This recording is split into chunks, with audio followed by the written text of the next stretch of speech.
Resuming debate, the honourable member for Calgary, Rocky Ridge. Well, thank you, Mr. Speaker. Well, just as Budget 2016 was a budget built of broken promises, so Budget 2017 is an insubstantial rehashing and doubling down on last year's bad ideas, replete with the shameless repetition of catchphrases rendered meaningless by this government's actions to date. It's no secret, Mr. Speaker, that this budget was widely panned. I talked to a number of people in Calgary who couldn't understand how this government can run these large deficits without having anything to show for it and without any economic justification. One constituent said that the budget presented by the Prime Minister and the Finance Minister, quote, under the disguise of support for the middle class, is a hoax, an insult to the intelligence of Canadians, unquote. She went on to say that the Liberals are, quote, not building a stronger middle class, so please stop with this insulting, embarrassing, foolish facade. Andrew Coyne called it a nonsense-filled budget, but perhaps the quote from last week's National Post sums it up best in describing the budget as, quote, 278 pages of flowery verbiage dressed up in the thin veneer of marketing speak. The whole thing will be forgotten by the weekend.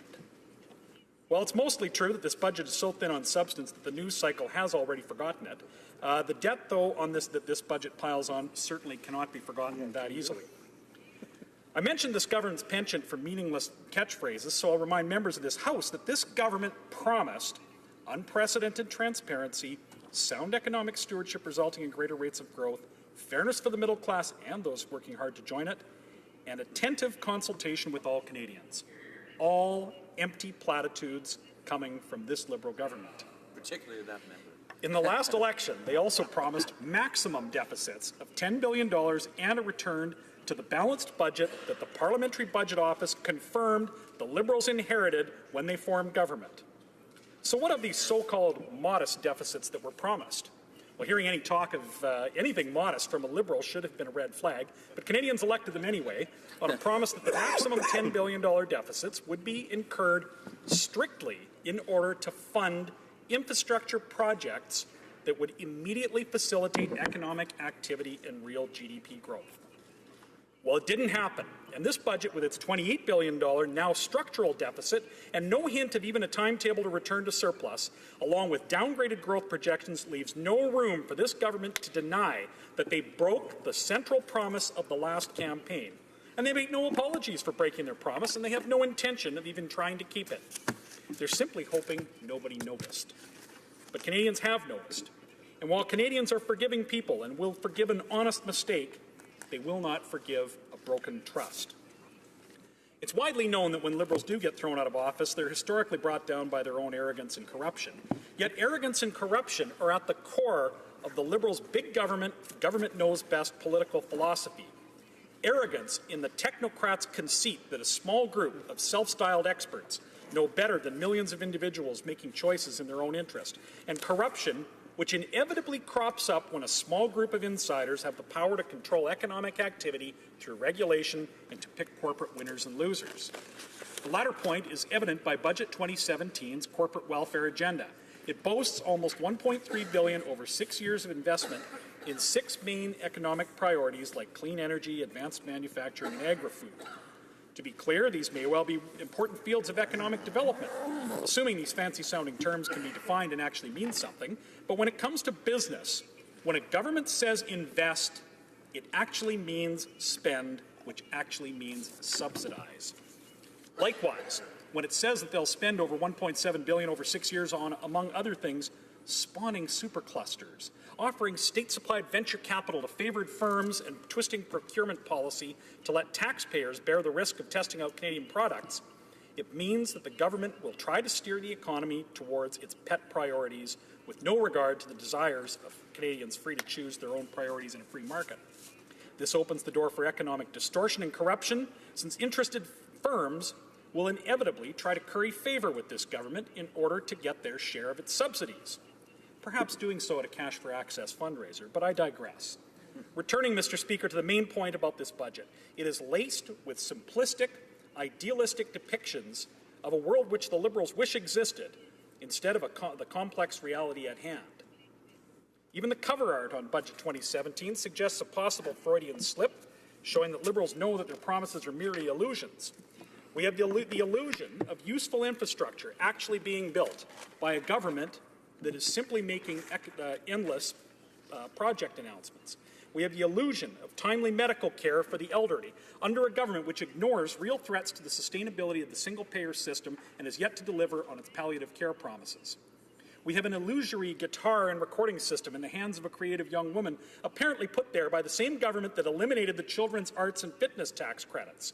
And we have the illusion of solar-powered fishing boats and effective wind power production under a government whose senior PMO advisors were the architects of the Ontario Liberals' disastrous Green Energy Act. The back cover art doodles also depict the Liberal vision of the world in their idealized economy. There are scientific equipment, wind turbines, bicycles, happy families, and recreational fishing boats, but there are no mines, no oil rigs, no farms, no cut timber. There is no primary industry and no recognition of the millions of jobs which depend on natural resources. Speaking of wishful thinking, Budget 2017 contains many aspirational phrases which ring hollow when set against the government's record.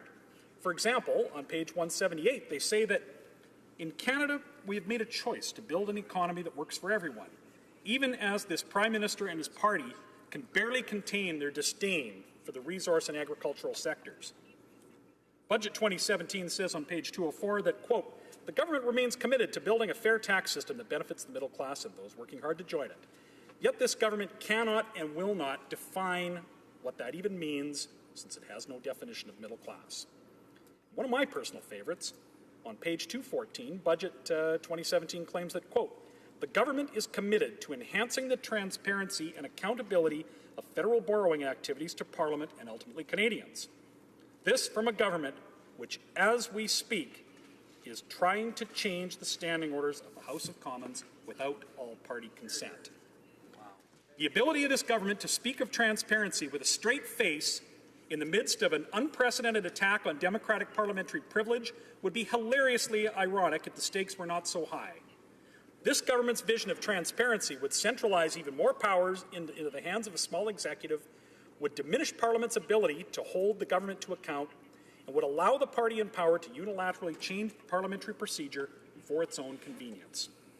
They see members of Parliament and their democratic prerogatives as a nuisance, oblivious to the fact that every member of Parliament, regardless of which caucus they sit in, won an election to represent their constituents. And the ones on this side of the House were elected by people that do not share this government's views, and they have the right to have their voices heard in the House by their members of Parliament that they elected. In fact, I still can't figure out whether the timing of this budget was meant to distract attention from the Liberals' power grab at Proc or the other way around. Both the budget and their actions at Proc are surely embarrassing to this government and would be better covered up by a stronger news story. So the question is, which embarrasses this government more? Again, I digress.